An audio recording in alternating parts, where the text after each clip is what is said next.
Hello and welcome everyone to a new episode of Tawheed and the Spiritual Unity of the Three Principles Understanding. It's been a while actually. It's been a month, right, Harry? That we didn't have another session, and that's due because of it was Ramadan for us Muslims, and Harry was traveling, who couldn't cover for me, so we had to take a break and start again today. So I really miss doing these with you guys, and I really miss sharing in this webinar series. And welcome everyone. So today's topic is healing from the inside out, and we couldn't have thought of two amazing guests with us, Teresa Walding and Maja Hofstetter. I'll just give a brief, it's not even a bio, but Teresa has been with us already with Lynn McRide doing a beautiful session around nursing, and I highly recommend you guys, you haven't watched that. So Teresa is an associate advancing nurse, associate director, sorry, advancing nurse coaching, founder of and CEO of Teresa Walding Consulting. And Maja is a nurse coach and the founder of 3P Nurse / Joyful Nurse. I'm really glad that I have you both with us today to share on this topic, because first of all, I met Maja, well, virtually. We never met physically, but probably in the future, I hope, 1.5 years ago. And Maja was a client of mine, and she had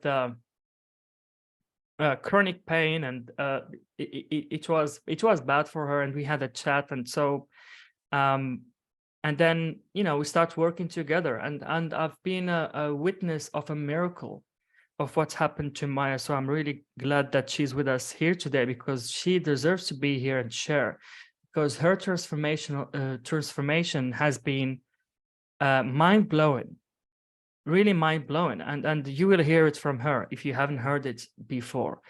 And so really good to have you with me, Maja. Teresa Walding, amazing in what you do with Lynn for nurses, and I'm really glad to have you with me. You're both part of the Scientific Psychology of the Future program that I'm doing currently with Dr. Keith Blevins, for coaches, nurses, and change workers and change makers. And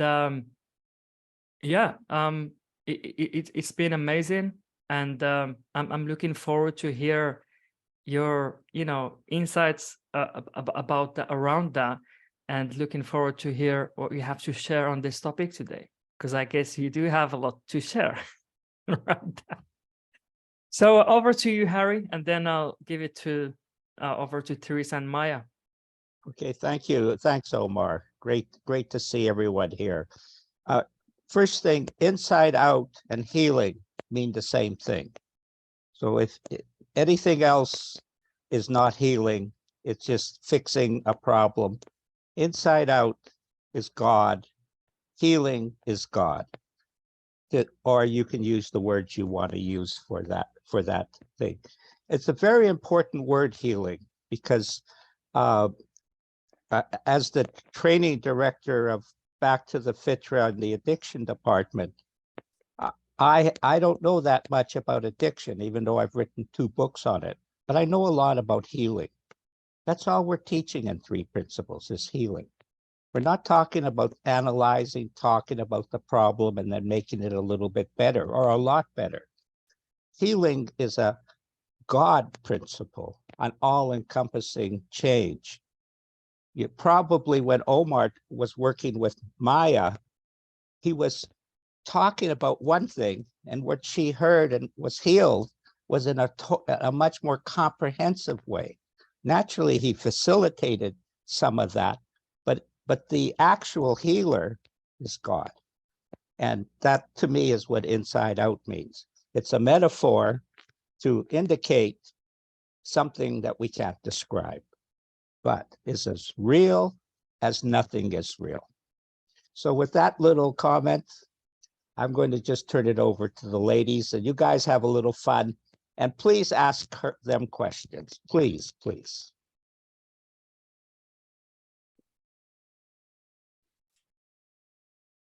Well, who's going to start, Teresa? Maja, go ahead. I love hearing you speak. So go Yeah. for it. And Thank So you for polite, this so introduction. polite. Yeah.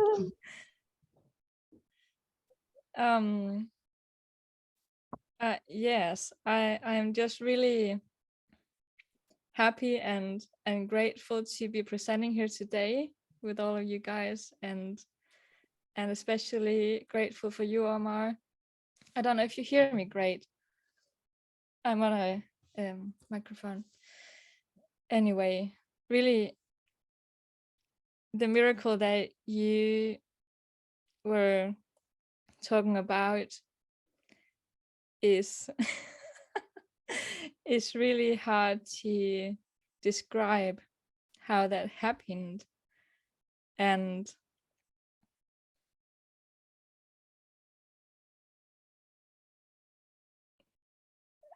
yeah, so I won't.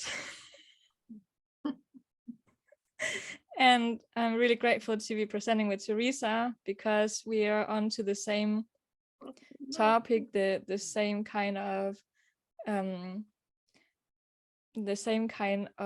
pointing people at how the principles work through the body, and how we can take nursing to really look for health and make miracles happen the same way that it happened to us. And we're having this really wonderful exchange about it.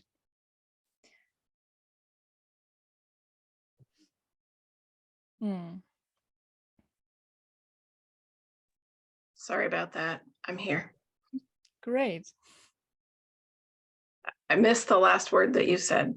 I said, sorry, I saw you popping up. And you stopped? Okay. Anyway, well, I said that we're just having this great exchange about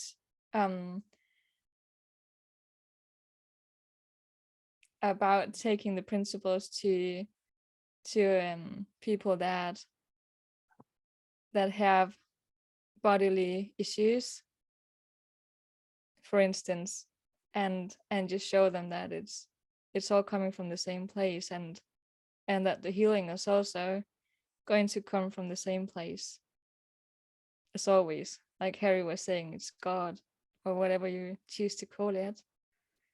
And to me, it really looked like Omar was doing it. and even Too though much credit to have. if it didn't look like Omar, it looked like whoever I was, like Sydney Banks. I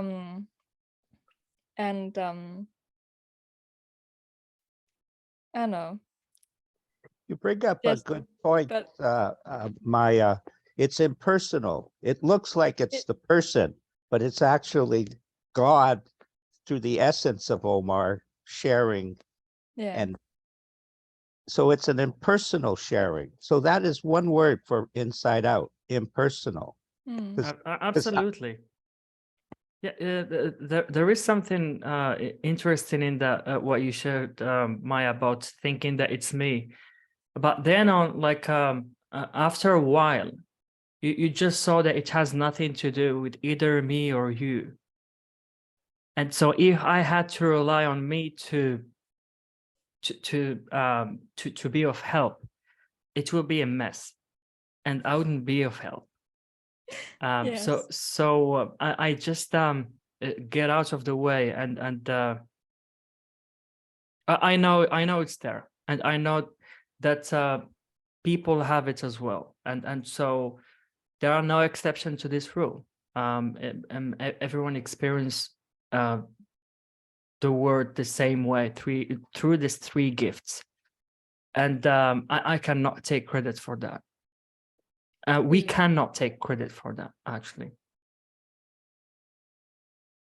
Yeah, I love the way that you and Maya work together and you speak about this. And, it's like it just happens through this conversation. My route was just a little different. And I probably shared the story before, but for those who haven't heard it, my really good friend Lynn McCright and I are both holistic nurses here in Central Texas. We're the chapter co-leaders for our American Holistic Nurses Association. And so we really wanted to bring something to people to help them. I mean, we knew all these people are out here working and helping. And at that time that we had this first conversation, I was really suffering a lot. You know, this dissatisfaction with life. I wasn't sure I still wanted to be a nurse. I wanted to help people, but I knew what I was doing wasn't working. You know, every day I go to work and we do treatments and medications and IVs and all the things that nursing does, following orders and bringing ourselves to this profession and to this desire to help. This wasn't working for me. And I thought there has to be something better. And then one day we were riding in the car and she said, I want to bring the 3 principles to nursing. And I was like, so what are the 3 principles? And she goes, well, I can't explain them to you. You have to experience it. Well, my little mind went, what do you mean I can't learn it? That's the first place it went. Like, how can you say you can't learn something? And she said, because it comes from the inside out. And she said, you know, we've been trying to do this for a really long time. And I was like, well, okay, well, if I can't learn it, then I don't know how we're going to do this. So fast forward a few months and we have our conference that we do every year for our chapter. And Dr. Blevins was our speaker. And he came with one thing, the implications, not applications, that he talks about a lot, and called it Hope for the Healer, How to End Suffering or something. I can't remember now that I'm talking, I can't remember it. But it was like, I thought, hope. Okay, well, I'm all about that because I've tried every modality to mankind to fix me because my body feels broken. My spirit felt broken. And he talked about this inside out understanding and how it is our thinking. And beyond that, it only works one way. So he was talking about, you know, trying to lay the groundwork for us at the conference. There's probably 30 people there. It's actually recorded if anybody wants to watch it. And when he got to separate realities for me, I could hardly sit in my chair anymore because I was so uncomfortable. And all of a sudden I heard something about my own thinking. And in that moment that I heard my thoughts, my feelings creating my experience, the pain in my body left, like gone, like a sensation through my body, and it was gone. And I thought, all right, this guy's got something I've never heard, but it wasn't him. It was what he was talking about and what he was saying. And that was the day we decided, because nurse coaching was a brand new board certification, that was the vehicle to use for us.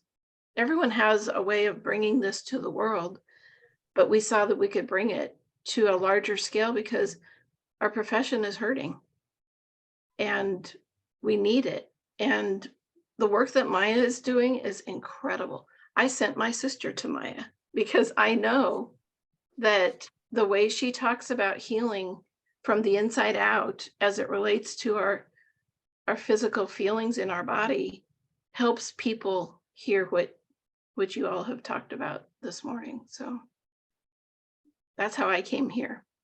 And what I've seen since has just, you know, that feeling of mind blown, that connection that we see, that feeling that comes with an insight, that's what we're pointing to.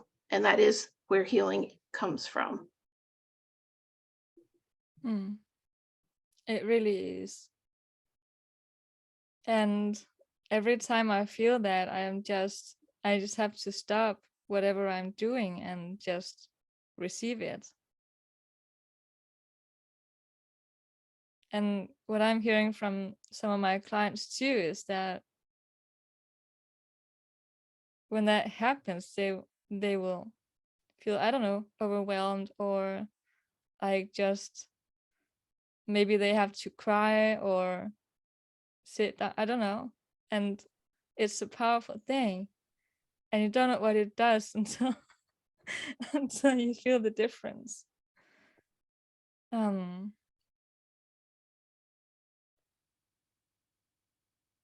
Yeah, I don't think I- you don't do it for them. You just be the conduit. It's just that connection I that think what the words that Dr. Keith used to describe that, so at least some of it on the last session, was that the truth is liquidating the misunderstanding, right? Sort of destroying it. So that is nothing we can do by thinking it. It's truth itself that does this kind of thing, and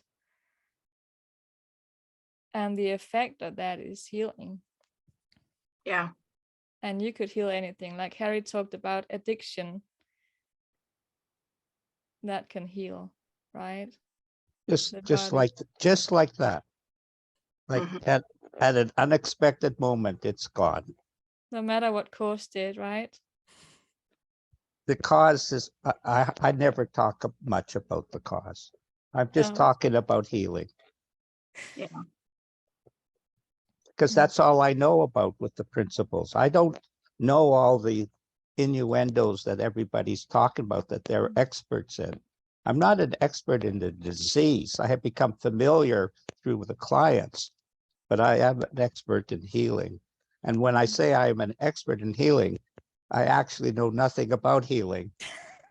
It does all the healing. It's funny you That's said this, Harry. Experts in healing are experts in disease are psychologists and psychiatrists to me right now. Even though they call them mental health professionals. I mean, when I studied psychology, I didn't have even one lesson about mental health. All what we studied about is disease. And guess what? This is not really helping people truly. Even it might feel good to go to a psychologist and them asking you questions, etc. It might feel good a little bit, but then when you go back to the past, is as Sydney Banks used to say, it's a psychological suicide. You know, it's like drinking salty water to quench your thirst. It just makes things even worse, even it doesn't look this way. But it's really interesting how people are so tuned and interested in psychology today that is now practiced. You know, I think it's just us human beings trying to understand more about ourselves, about our psychology, and trying to feel better, or maybe help someone with that. And it's so innocent. So I guess sharing this understanding more with people will liquidate, as Dr. Keith said, it will liquidate what is not true. And what is not true is going back to the past to try to fix yourself, because there is really nothing to fix. I think this is the realization that starts for someone to heal or to touch base with that space of healing where healing happens, because we are naturally healed in that space. I mean, we could be sick for I don't know how long, and we could be labeled something, but it really doesn't mean anything about who we truly are. Who we truly are cannot be put onto any name or label. It cannot be labeled. It cannot be a fixed thing. It's really not that, you know. And like when we see this, or just have a glimpse of that's might not be true what I've been hearing, like I'm an anxious person, or I have this disorder, or I have this or that. Just challenging that thought a bit might open up the window of hope a crack to see, or to just hear a whisper of what's really resides within us. And I think this is where real healing starts. Well, wherever it starts, it's certainly a wonderful thing to see. And one of the things people approach healing from a scientific perspective, or in the indigenous world, they approach it from a mystical perspective. Healing is mystical. It is not actually being able to be explained.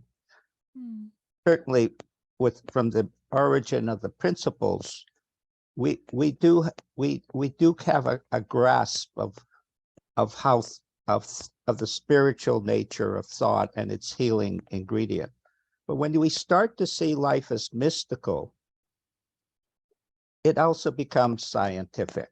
It's crazy to think of it that it's all explainable in a mystical direction, which means the unknown, and it's unexplainable. And those two worlds actually join together in the moment of insight and the moment of healing. And in that mystical way. in a mystical, I like you said this, Harry, because the science that we are actually talking about in the scientific psychology of the future, it might look like it's this mind-blowing thing, like a science, but it turned out that science is mystical as well. Like, we're talking about true science here, and it's mind-blowing when people see that, oh wow, this is science as well. Because when you look back at all these scientific discoveries that has been done throughout time, people had an insight. Like Newton had an insight of, he saw something for the first time that now we call gravity. So he didn't see this, he didn't try to figure this out with his intellect. It was something beyond intellect. It was a spiritual experience. And so all discoveries that are like true, like gravity is a fact. It has principles. It's always there, whether we believe in it or not. And that's what we are trying to talk about or describe here. We are talking about something that is there, either we believe in it or not. Our beliefs doesn't really matter in here, because our beliefs are just our thinking about something to be true. And but beyond this, there is the ultimate truth, where it has no room for what we believe in, what's true or not true. And it's really interesting to see that sometimes, when I have a call with someone who think they are sick, or they are a certain label, and we challenge that thought, or just asking them questions about how true that is, or if there is any moments where that's not true, and suddenly to see them seeing that, oh my God, like I have moments where I feel good. I'm not always sick. This is not something that are going to stay with me like 24/7. Like, I have moments where I sleep. I have moments where I'm just taken by the sound of the bird singing, the tweeting of the bird, or the rain, the sound of the rain. And so we're talking about those moments. Those moments are where we are not in what we believe to be true, what we think like our sickness. We are actually with truth. And this is what inside out means. Like if you hear this word a lot, this is what the word inside out means. Inside out is when we are with truth, even when we feel bad, like when I feel shit sometimes, I know that it's temporary. So and the difference between like how I used to be in the past and now is that I used to try to fix that feeling, try to make myself feel better, try to, you know, meditate, or try to read a self-help book to get rid of that bad feeling. And now, like I just don't need to do anything about it. I just know, like it's a deeper knowing that it will pass, you know, and it's really fine, and there is nothing wrong about feeling bad. There is really nothing wrong about that. What might be wrong is thinking that there is something wrong with us when we feel bad. One of the interesting things with Omar's describing, as his level of consciousness goes up, he pays less attention to his thinking. He's still thinking. I'm still thinking. That's obvious that I'm doing blah, blah, blah, blah, blah, blah. But you're just paying less attention to it. You just have a deeper understanding that there's a superior feeling than the one. It doesn't mean you know you can automatically go to it. Of course, we know that can happen in a second. But the reality is higher levels of consciousness just pays less attention to their personal thinking. And lower levels of consciousness just think that's all there is in existence. And so when you leave that behind, you step into the mystical world because you have to have faith. Oh, there's God again, you know, type of thing. So, and this is where I guess you could bring the body into play, because when you're in low consciousness, you see only the flaws and the malfunctions and the bad stuff about the body. Like just take, for instance, if you look in the mirror in a bad state, and what do you see compared to when you're happy and everything is great. And like for people with pain issues, they're like used to being in that low state when everything hurts. And when you get into a calmer state or a higher level of awareness, then you catch those moments when it's okay. You become aware that some parts of your body are not in pain, or that maybe there are moments when you're not suffering, like Omar was saying. Like it's not like this every single moment. And so that is just to say that anything that happens in your body, you would be perceiving it through that state of consciousness or the filter, whatever. And it's changing all the time. If you let it change and just see what happens, that is the magic, doing it on its own. You know, I love that Sometimes. because it's like we don't have to really, there's nothing to do to heal. That's innate health. That's what happens when we just leave things alone, right? But we get really attached to like a pain here, a pain there, you know, and I used to, I did a lot of research and reading about pain and how it manifests. And one of my favorites was John Sarno, because he realized that the work he was doing to fix people's pain wasn't helping. And he started realizing there was a connection between the way people thought about their pain and then their ability to heal. And he described it as micro oxygen deprivation to a certain part of someone's body based on the way they were thinking. And that made some sense to me, because I would have pain, and when pain comes, you pay attention. You're like, what's happening to my body? What's going to go, am I really sick? What does this mean for my life? What am I going to do? I can't go to work today. I need to go to, like the real life things that we deal with. And that's where I think we start making up a lot of stories. That's where I made up stories, like pushing through the pain, like, oh, woe is me, poor me, I'm hurting so bad. Nobody understands. I have all these things going on in my life. I have a lot of worry, a lot of stress. And then at the same time, I'm taking care of a lot of people, my family, my patients.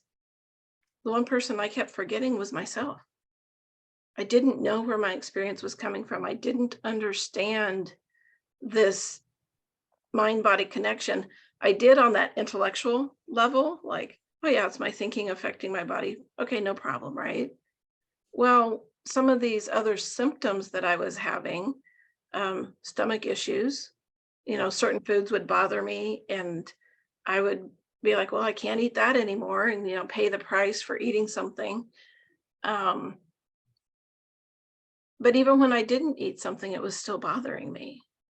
And I came to realize that it was that feeling that I had was my stress response, my body giving me information, a signal, like, look what you're doing with your thinking. It's directly connected. It's directly related to your experience here. And that's one teeny tiny thing. Yeah. And it controlled my life, by the way. But don't you, I have that experience sometimes, that if I have reacted to a type of food before, then I would have sort of the same feeling just thinking about it. Just considering if I should eat that thing, then I would feel like in my stomach. Well, and mine even went to where I started to, like, I don't like to drive in big cities, right? So my anxiety about driving in a big city, I would feel it in my stomach. And I thought, well, how is that connected? And I came to realize I've talked to enough people that I think different people have different signals for their physical body that gives them information about what they've been doing with their thinking for the last XYZ before the symptom appears. Now, I went to the doctor, I got medication for this, I had surgery for this, and it didn't help. Even my surgeon said, well, I'm going to take your gallbladder out, but I'm not convinced that's the problem. And I went, okay, so I'm going to have surgery. And I was in such pain, I was willing to do anything to get out of it. And I had surgery and it didn't help. And so that's when I started realizing, for me on my own personal journey, that these principles are giving us information. They're helping us navigate life, not just physical symptoms, not just a mental or spiritual experience, but the whole thing. It's all one thing. You can't separate it out. So when you talk about, like, I don't know what happened, I just started listening to how these principles work from the best human descriptions we can give. But I heard something about my healing and my health that directly affected me and helped me, individual human being living on earth, experience healing.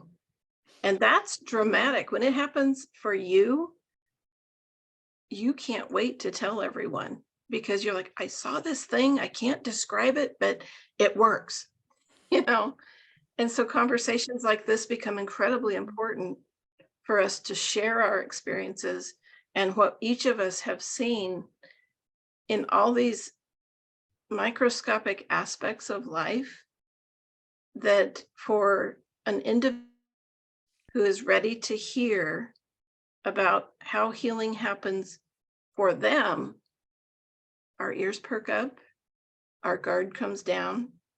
We become open to hearing this new way of talking about healing, but it doesn't come through the practitioner. It comes through their own wisdom and insight. And Exactly. it's perfect. It's perfect. You know, there was Shall we, sorry. after you finish, Maya, we'll start taking questions from Sure. our participants and sharings. Okay. Yeah, I'd just like to share a quote by Sydney Banks from The Missing Link. The spiritual energy of all things, whether in form or formless, is known by many names. Nature is the physical form the spiritual energy has taken. Believe me, the solid truth all people seek will never be found in the illusion of form called nature. Look deep inside your soul. This is where you will find the answer. Yeah. So this is really strong. And it's, to me, it's pointing to the fact that however real we perceive the body to be is part of nature and part of the illusion, or just spiritual energy, whatever that means to you. You know what just came to me was something that Keith and I were talking about yesterday, and Lynn. Part of it is mortal and the other part is immortal. Yeah. And that's the connection. But that is not the whole truth. No. Every cell, it's changing, and like it has a short life and then it dies, and it doesn't have an opinion about it. So what makes you human is the consciousness. It's not the body. It's being created moment to moment from this hyper intelligent force, and we don't know about it. Yeah. Yeah. Yeah. Wow.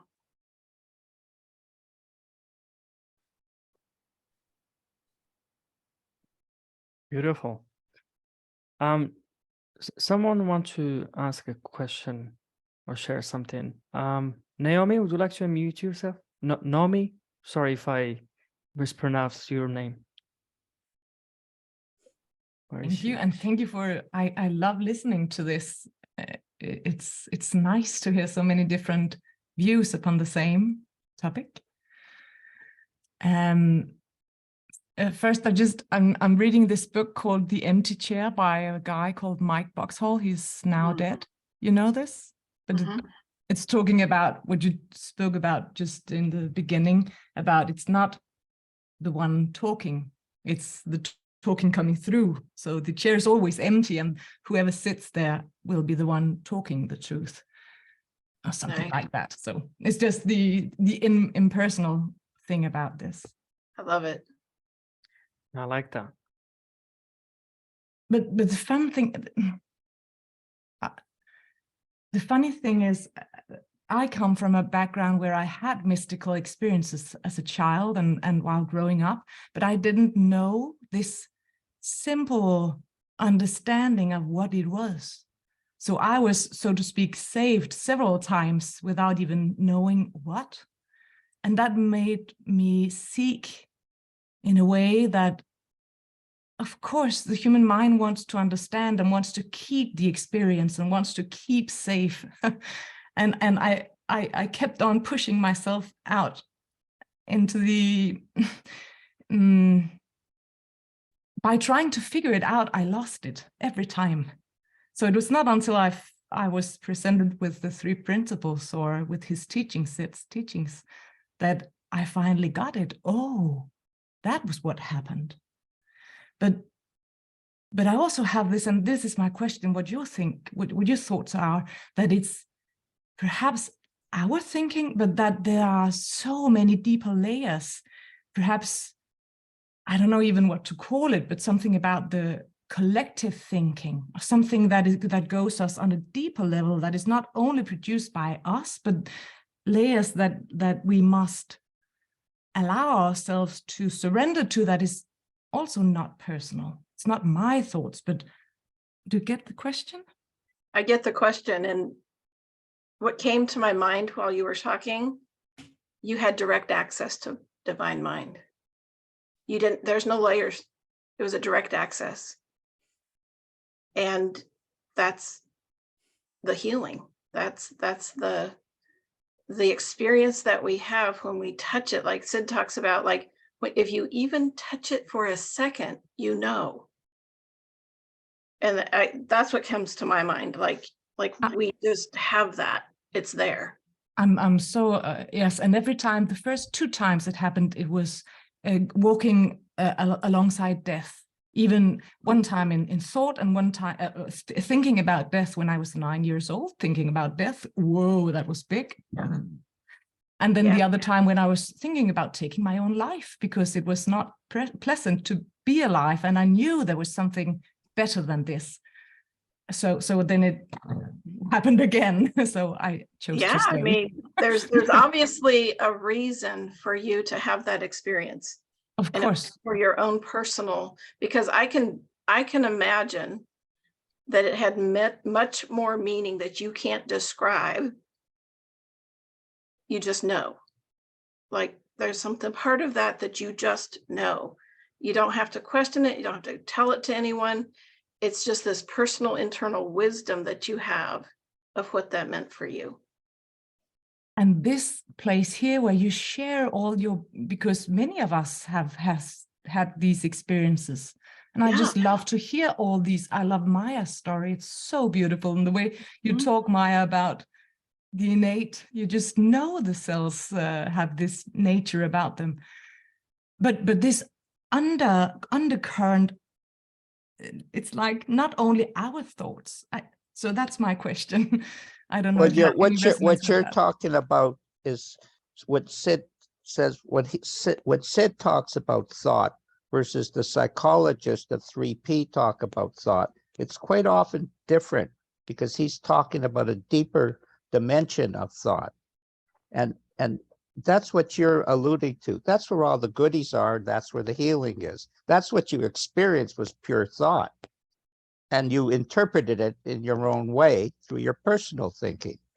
You actually experienced pure thought, pure God thought, and then you could only accept it at a certain level. And then you are receiving more and more understanding about what that experience is. And like when you were talking to Teresa, and she's pointing this out to you, you're seeing even a deeper dimension of thought, although she called it mind. That's why Sid is so precious, because he's talking about the principle of thought, and we're quite often talking about, as he would say, psychologists talk about what we do with thought or our interpretation.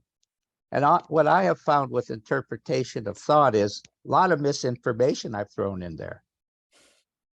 Thank you, Harry. This resonates deeply with me. Perhaps that was just what I was searching for, so thank you. You know, Naomi, you reminded me of a quote by Winston Churchill, and he said that man occasionally stumble over the truth, but most of them pick themselves up and hurry off as if nothing had happened. And so that's what we do every day in our lives, whether we come across this understanding or something that's points us at another dimension, or our true self beyond our thinking. We all the time stumble across truth, and sometime it might catch our attention, and most of the time it doesn't. You know, we are conditioned to believe that we have to have something external to feel good. You know, whether reaching a goal or going somewhere or having something, as if that thing has feelings to give you. And when we truly see that, truly see that our feelings never ever come from nowhere but from within, that's a game changer. It's really a game changer. I love the clarity of this understanding where it comes to, there is no four principles. There are no four principles, five principles. You mentioned layers. That's what people believe in contemporary psychology, and that's what I used to believe as well. That I have to get rid of every layer of my thinking until I reach who I truly am, or I become an enlightened man. But there is no such a thing. We're either seeing it or we are not seeing it. Life, the human experience, is the interplay, is the ebb and flow of remembering who we truly are, and then forgetting, and then remembering. If we remember all the time, then we're enlightened or we are dead. You know? And for me, this is what people mean when they say rest in peace. It's pure peace and aloha and calmness, and we have glimpses of that here on earth, in our physical body, in the world of form, you know. But guess what? The world of form, everything in it has an expiry date, including our thinking, what we believe to be true. That has an expiry date as well. So whatever sickness people believe in, or they've been projected to, or something that occurred to them that might panic them and think, oh my God, like freaking out about it. That's what creates sickness and confusion and a hell of experience. But when we stop engaging with the world of form, the illusion, we are naturally back to pure truth, to the essence of healing, the essence of change, where change happens. The space within, whatever you want to call it, it's already always there, up for grabs. Whenever you keep pushing the ball inside the water, you have to just, if you want to bring it up, you just lift your hand, and there is this buoyancy effect that brings it at the top naturally. And this is our innate health. When we stop pushing or trying to do something about it, it comes to the surface naturally. We come back to the present moment. We come back to reality. We come back to our senses, you know. All of a sudden, water tastes, you could, coffee tastes better. All of a sudden, a bite of cherry cake tastes better, or you could feel it, you know, every bite. I mean, Cindy Banks used to say, you know, every time he has a cup of coffee or a cup of tea, he says that this is the best cup of tea I've ever had, you know, and he means it, because it is actually the best cup of tea or coffee or whatever you're having. Every moment is a different experience, to be experienced. And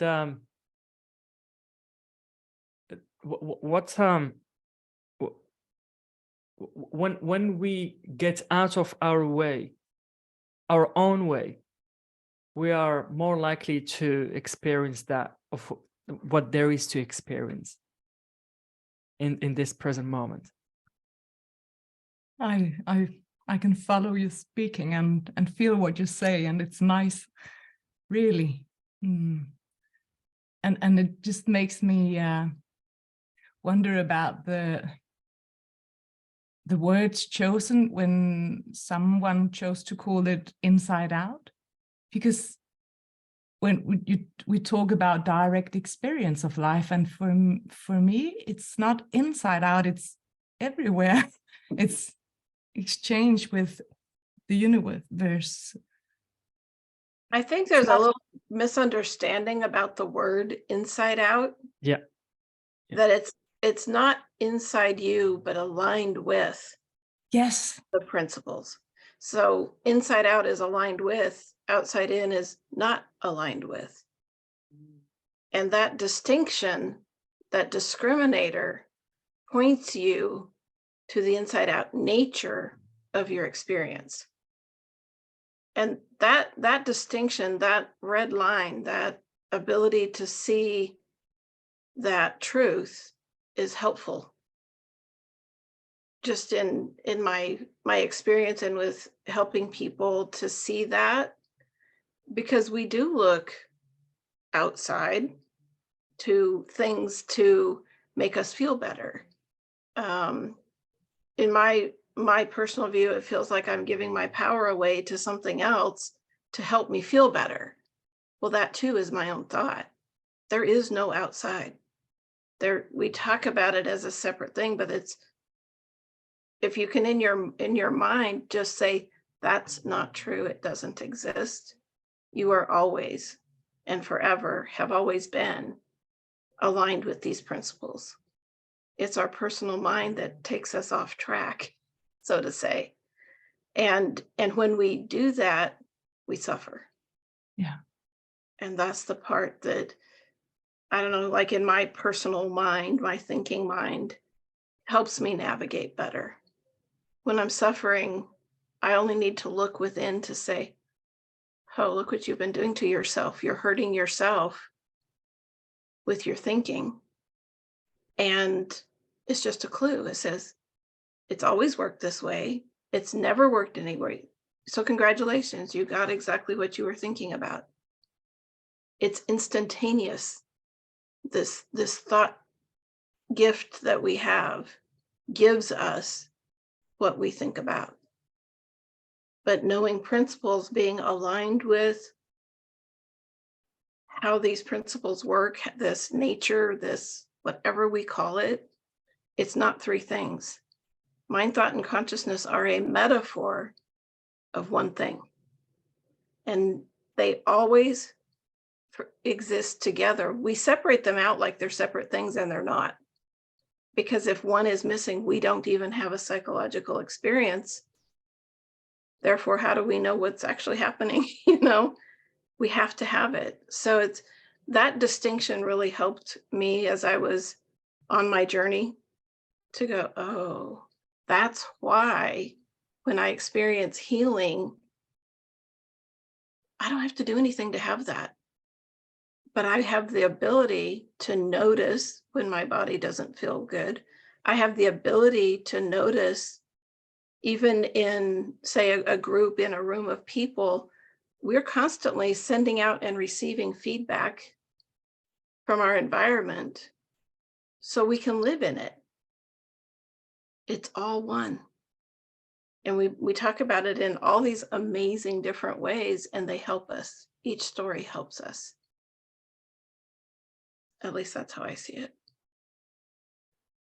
Thank you for explaining. I like the word alignment is what I heard you say. Yeah, I love that. Yeah. Thank you, that resonated. You're welcome. Thank you, Naomi. Does anybody else have a question? Yeah. A question or something to share?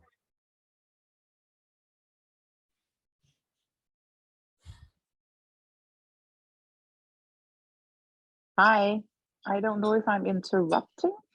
No. Hello. Do you hear Go ahead. me? Hi. Yes. I'm not on video. I'm just on sound, if that's okay. Yeah. I had the pleasure of talking to Maja some weeks ago in Denmark in regarding to my chronic back pain. And that was nice. Thank you very much, Maja. I didn't have the time to write you back, but I will. But I'm still in this kind of like,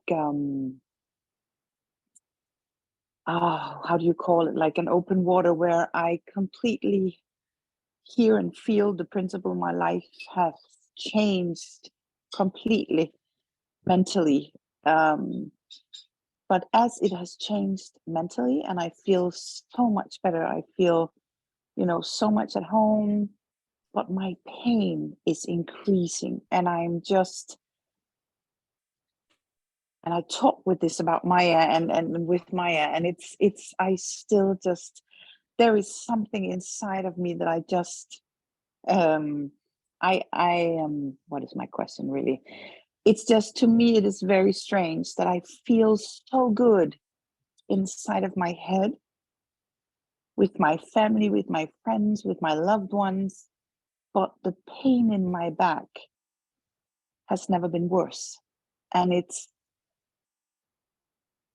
I just don't, I would like some wisdom. I would like to hear one of you say something that I might hear on a different level. Is As long as you concentrate on the result is getting rid of the pain, it will stay. nice? Okay, can you explain that more? Maybe. Well, it's like addiction. You know, people, everyone says that the job is to get rid of the addiction. I never talk about addiction. I'm not interested in it. I'm interested in No. healing. It's a Yeah, you spiritual said that. journey. It's a spiritual journey we're on. You're growing spiritually. You already acknowledge that. That's the Yeah. gift. As that keeps growing, the kit will come. You're a little impatient, actually. Okay. You just got to this is what God is giving you right now. I don't dictate what God gives me. This is it. But what Maya and you have released, and you've released it in her as well as in you, is this spiritual union that has allowed both of you to grow. And as you're growing, that's the greatest gift in life. You're growing in consciousness. So then you see your own beauty. It may be what you call tough love or addiction, tough love, but it's love and it's working. It's opening you up. You are attached. Well, welcome to the club. So am I. So Yeah. type of, Okay. yeah, lighten Can I up. say something, Harry? Yeah, sure. Yeah. Thank you for your question, Mary Louise. You know, something that I've come to realize, I mean, from my experience and my experience with clients who suffer either mentally or physically, is that every painful feeling is actually pointing us back to come back to the present moment. There is nothing else that painful feeling do for us that is not good. And what I mean, it's not good to feel it, but it's waking you up to something much deeper. And for me, like I know you have you are experiencing this bad feeling and you have pain, but as Harry said, it's maybe taking too much of your thinking, and that brings more of it. Less thinking about the back pain and more in tune with who you truly are, and you know, being in the present moments with your, you know, your family and your loved ones and the things you like to do.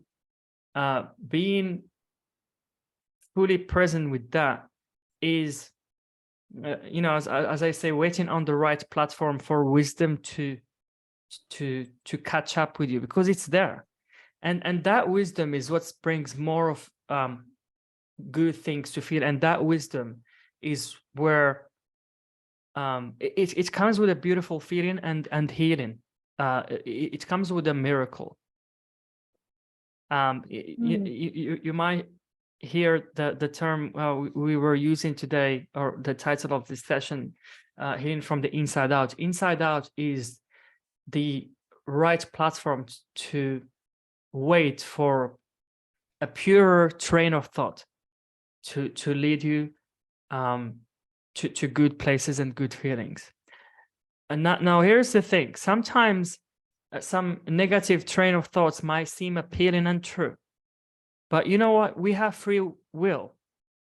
We have free will. We could get out of that train of thought and wait for a purer, better train of thought. And there is no way to do it.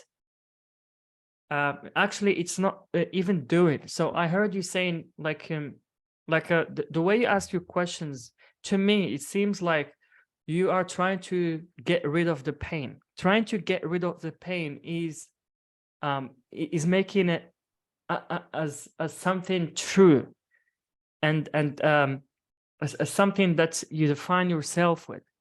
You cannot define who you truly are with anything. Maybe giving up defining or attached to the meaning of that is, and being detached of it is what could be of help to you or anyone who is suffering. I don't know if that made sense to you, Mary Louise, but it does. It does. And I know that I'm still on the journey. I know that I need to be patient. I heard that, and I heard the thing about the addiction, and I see the point. It is so difficult when you are so wrapped up in physical pain, that when you are with the ones that you love, when you try to be in the present, that when you move, you are physically inhibited to do the things that you want because the pain is so severe. But you're But not I'm still, flowing. You're I'm not working on it. Marie, you're not Yeah. flowing, not flowing. No, I know. You're I know. describing, you're Yes. defining. All that stuff is just rhetoric. Your story Yeah. telling yourself around it. You want to get into the unknown. You want to get it. Like we can define it. We all do that. We define a story to ourselves. Yeah. It's just our perception of the moment. When you have pain, you have to go to a deeper dimension of thought, whatever that means. I don't even know what it means, what I just told you, but I know it's the answer. But so you have to learn to stop holding on to your definitions, because you're going to find the answer in the unknown, not in the known. If you knew it already, you'd do it. Right now, there's something you don't know. Beautiful. Yeah. Beautiful. Accept that. You don't know. And don't start and stop talking about what you're defining, creating that form. I can promise you, y'all do it, but it's all nonsense. That's why it's an illusion, this world. We're all talking nonsense. And we're so proud of it, no less. You know, we will fight wars over it, but it's all nonsense. Just, you don't know. And what the ladies are pointing you towards, they don't know either. But we do know there is healing. The miracle, the word Omar used, I like the one word he used, miracle. There is a miracle waiting for you. I don't know when it's going to pop. No. That's not my job, but I know it. We know it's there because we've all experienced it. And we've all experienced pain and the confusion around it because it's so absolute.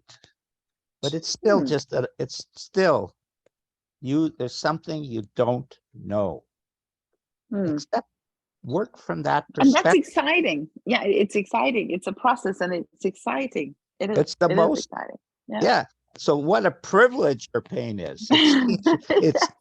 It's teaching you that you're so stubborn in your own opinions that you blah, blah, blah, blah, blah. Oh, what a great answer. Thank you for that. Yeah.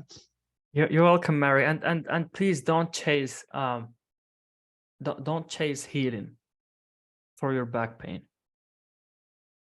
No, I heard that. That resonated with me. Don't chase the healing, because I have, of course, or not of course, but innocently been chasing the healing. I'm seeing the result, or trying to see the result, and just the feel of being pain free. So of course I have focused on them. But yeah, it's nice. It Yeah. gave me something to think about. Thank you very much. You know, there was a time in my life where I really looked at running after money, and it wasn't working. And then I met with Sid, and he just filled me up. And I decided, With money? not with money, with love and understanding. With spiritual currency. Yeah. And I decided at that moment to give up all my ambition. All my ambition. And guess what came? I had to give up my ambition to allow the money to come. All my beliefs around what I'm supposed to do was what was keeping me from having the money come.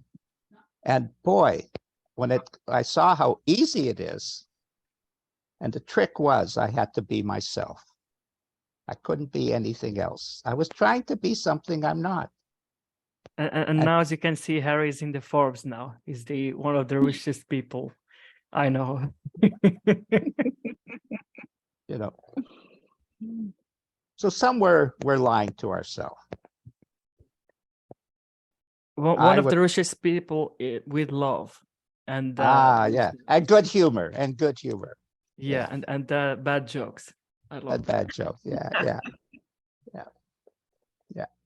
It's so strange that we are creating all our suffering. I don't know what pain is, and I don't like it, but it's always obviously the same thing as addiction. You're out of balance, and it's emanating in a certain way. And you have to get back in balance. That's what I define as addiction anyway. You're out of balance, and you reach out for a medication. And I suppose pain is a medication as well. Yeah, medication in disguise. There you go. That's actually much better what you said, Omar. That's right. A medication. Like Rumi said, your pain will become your cure, or something like that. Oh yeah. Yeah. Well, yeah. What's hurt you blesses you. That I don't know too. who said this. I think it's Rumi, but yeah, it's. So what did That's number it's one right to there. say? I'm curious. It was just a comment, Marie-Louise, to your situation. Whenever I'm in pain, and I am not a fan of physical pain, I'm much more into the psychological pain that I can handle. But whatever circumstance, I use this sentence for myself that translates into experience. Okay, so now I am one who experiences pain. So now I'm one who experiences pain, because that puts a layer to me. So my experience comes out to be the witness of me having pain, the witness to the one who is experiencing pain. And then suddenly I can just relax into my body, because then it's not me having a pain, then it's just my body, this one here experiencing pain, whatever kind of pain. But there's also this consciousness that can witness it. And that puts in a pause in the experience, so I can breathe again. And I know I just had tooth pain. It was like contractions in my face, and it was terrible, and I couldn't handle that. So it's not a cure for every pain, not for me at least. But so that was. But just it makes a sense. suggestion. Yeah, it makes sense. Yeah, thank you very much. And thanks for sharing that, by the way. That led to a really valuable discussion.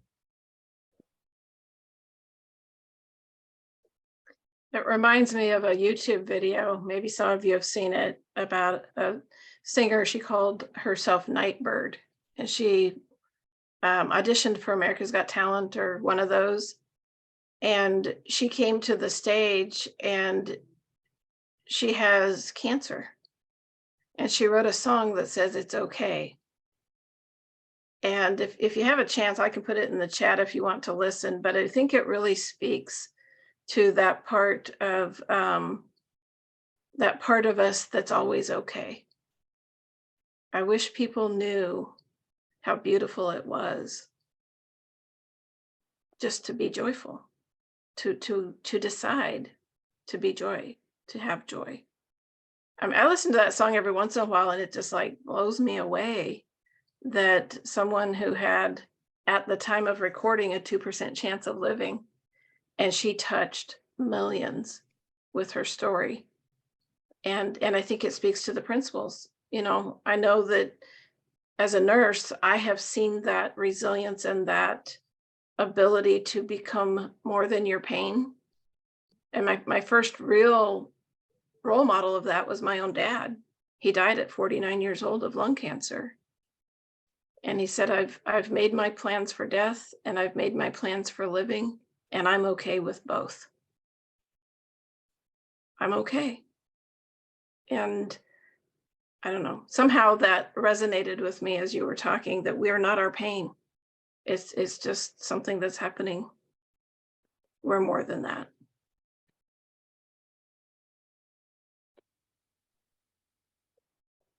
Beautiful. Mary Louise, can I ask you, how are you feeling right now? Sorry. Yeah. Yeah. How are I you did- feeling right now? Well, I'm feeling very nice, very well. It has been a pleasure to listening to you, and I see that. So where is the pain right now? It's in. If I'm thinking about it, it's in my lower back. Right now, But I did you rolled up. experience it in like you were listening and Yeah, I did. And I was really trying not to focus, but then when I try not to focus, maybe I focus.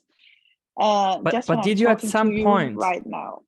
did you at some point not like you Notice the weren't pain. aware of it? Mm. Yes, and then that was also what one of the things I took from my session with Maja was the fact that I focus on the times where I do not have the pain.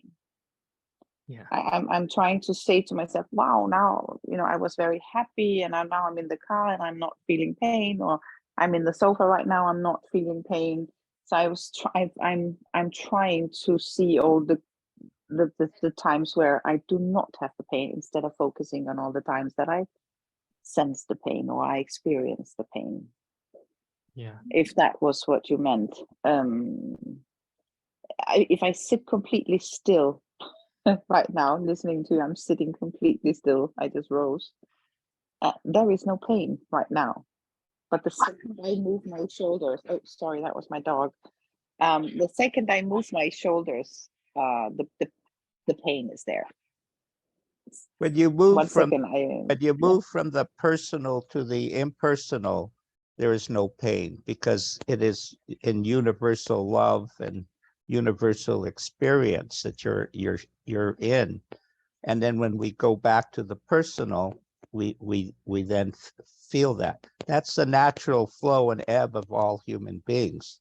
But the healing is in the impersonal, or the inside out. And yeah. that's what you want to learn a little bit more about, is the healing. Mhm. You're not interested in what's creating the pain, or when you're creating pain and not creating pain. You're more interested in a higher dimension of thought, which is when I am in the impersonal, I'm not even here. I'm just sharing an experience of love with the universe. Or I'm Yes. one. Sid would always bring every question back to it's all one. It's all one. Mm. Yeah. And in that Yeah. level, of course, there's only inside out healing. Mm. Yes. Whatever. And again, we don't really know what that means, except experience it. I can't really Yes. tell you what inside out means. And we actually did it. The last show we did was called Inside Out. And Omar and I agreed we didn't know what inside out is. Yet we did a whole show for an hour and a half on the topic. But Nice. I love that. Doing a show about something that we don't know about. Yeah, I and mean, we how, Thank you. that sounds crazy. but So- you know, truth is is not of this world, and that's why we could do something that we don't know much of. Well, it's the same thing, Omar, when Sid was talking, he didn't understand what he was talking. When he first was enlightened, he gave a talk. He went to Barb and said, I've used this word 15 times. What does it mean? And she told him, she said, oh, thank goodness, it fits right into what I was talking about. It just pours out. It just comes out of us. And we love it. In sport, we call it being in the zone. In music, we call it being in the flow. In life, we call it now. You know, it's unexplainable. And that's why Sid says, don't listen to my words, listen to the feeling. Because they can't explain anything about the unknown, because it's, as the Kabbalah says, the great nothingness. What does that mean? The great nothingness. Is it nothing or is it great? Well, it's both. Yeah. But don't ask me to explain it. Exactly. This is the only webinar series. Well, if you go to any Three Principles events, it's the only event where you talk about something that you don't know, but you deeply know. Like you don't know intellectually, but you deeply know. And Because it's it's because it's who you are. So obviously you know it, you know. absolutely. We forgot a few things along the way. Yeah. So maybe this would be, it looks like a good, We have Katharina. oh, okay, sorry. My, go ahead. Raising her hand. Katharina, would you like to mute yourself? Sorry, Hello. my internet keeps cutting out. So if I disappear, I'm really sorry. I just wanted to bring in my experience on one of the previous calls, and it was during lockdown. I'd got a really badly frozen shoulder, and it was so bad that I was frequently screaming with pain. I had very little movement in my arm. And this had gone on for some time. And I'd actually made an appointment with a physiotherapist when we were allowed to have somebody come to the house to try and deal with it. And the night before, we had a call on Tawhid. And I think the call was something like a Muslim perspective on the three principles. And it was just such a lovely call. The feeling was so beautiful. And I was curious and I was listening.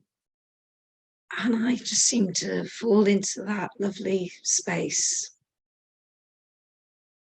And in previous nights, throughout the night, I would wake screaming. Throughout the day, a slight movement and I would be screaming. But at night, even just that, as you relax during the night, that would be enough to set it off. I had a lovely sleep. I slept through, and when I woke up, I wasn't screaming. Do you remember the topic of that session, Katharina? Something like a Muslim perspective on the three principles. So it has And nothing to do with the, you know, the title. nothing to That- do with it. just, it was, I went into that space, and I woke up, I wasn't screaming, and I suddenly, I had a really increased movement in my arm. So by the time the physio got there, I'd say, I couldn't do this yesterday. Because, and then she said, you've got a very badly frozen shoulder. So I knew what it was, but it was nothing to do with pain. It was something that was new to me. But it was such a powerful experience. So I just wanted to bring it to the call so that somebody else might take something from that. And I want to explain one thing before we finish. We have miracles happen in our life. All of us have miracles. And in the indigenous world, we have mystical visions and so on. It's there to increase our faith that life is spiritual. It's there. It's an experience beyond our intellect. And after this, we have a stronger connection to God, or whatever that means to you, or the spiritual, or the unknown, or peace of mind, or whatever word you want to. That's what the purpose of the exercise is, to verify to you that the miracle that you are can experience miracles. And every time you experience a miracle like the one you experienced, you have more faith. Gives you the courage to go forward, to that life is worth it. It's worthwhile. Yeah, good thing. Thank you, Katerina, for what you shared. And it's really interesting how no matter what the topic is, what you could come out with. I mean, it's just fascinating to hear this from you, Katerina. And it's no surprise when it comes to listening to truth. I know for sure myself and Harry, we did nothing, and we cannot take credit for that. But this is a space where we try our best to speak from our soul to your soul, in the hope that something will land and might do wonders to you in your life. And this is no joke, and I'm not even exaggerating. This understanding is by far it's the ultimate truth here. Like we are not talking about something ours to own. We are trying our best to describe and point at that. So I would love to. I think this is a beautiful place to end this beautiful session. I would love to thank you, Maja and Teresa, for coming in and sharing your wisdom. It's been just wonderful listening to you. Thanks you all for your questions and your sharing, and thanks to the people who didn't share anything, who've just been listening with us. And Marie-Louise, just stick with this and stick with Maja, and you will get there. You will get there for sure. And so we will see you in 2 weeks. And the topic is, what's the topic again? The spiritual dimension of the Muslim faith. The spiritual dimension in Islam, or something like that. It has nothing to do. It has nothing again to do with healing or anything. But you might come out with something at the end. So it's not really about the title, but really about our ability to listen from a blank slate. That's what I got out of this understanding, the ability to listen from a blank slate in order to hear something, because it's not really about the topic, or or the words or label or religion. This is not about the converting people or anything like that.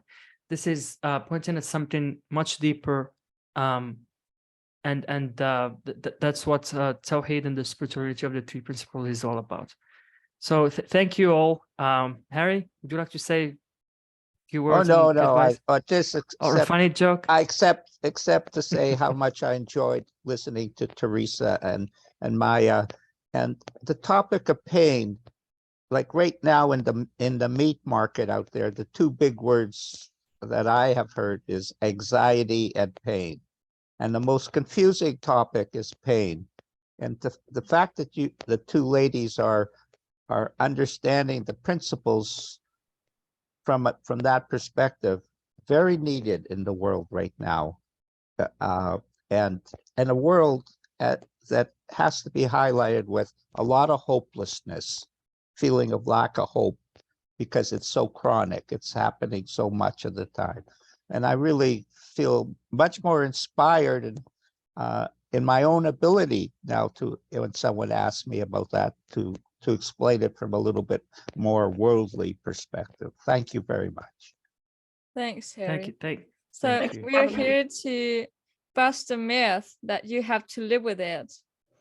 You know, it's That's not it. necessary. Yeah. Thank you, love it. guys. Just before you leave, I just want to put this out there, but opening spaces in my calendar, 3 spaces for a free coaching session with me. Just email me, omar@omarbenmusa.com, and the first 3 people will have a 1-hour session with me on anything you're currently having. So just wanted to put this out there, and I'll see you in 2 weeks. All right. Take care. Bye-bye. Well, that was fun.